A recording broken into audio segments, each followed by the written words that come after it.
పత్తి దిగుమతి సుంకాన్ని మినహాయిస్తున్నట్లు కేంద్ర ప్రభుత్వం ప్రకటించింది. ఇది చాలా దుర్మార్గము. దేశానికి ఆహారాన్ని అందిస్తున్న రైతుల పట్ల కేంద్ర ప్రభుత్వము చాలా నిరంకుశంగా వ్యవహరిస్తూ ఉంది. జూన్ 1 నుంచి అక్టోబరు 30 వరకు పత్తిపై దిగుమతి సుంకాన్ని వెత్తివేయడం అంటే పత్తి రైతుల్ని భూముల నుంచి వెళ్ళగొట్టడమే అవుతుంది. పత్తి పంట వేయకుండా పత్తి కనీస మద్దతు ధరను తగ్గిస్తురనే ఒక అపోహ రైతాంగంలో కలగడానికి ఇది ఉపయోగపడుతుంది.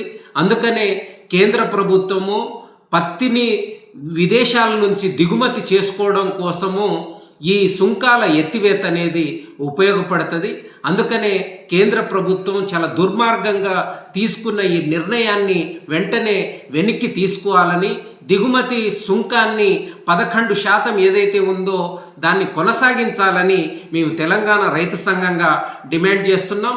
లేకపోతే రైతాంగాన్ని కూడగట్టి దేశవ్యాప్తంగా ఆందోళన పోరాటాల్ని మరింత తీవ్రతరం చేస్తామని ఈ సందర్భంగా హెచ్చరిస్తున్నాం.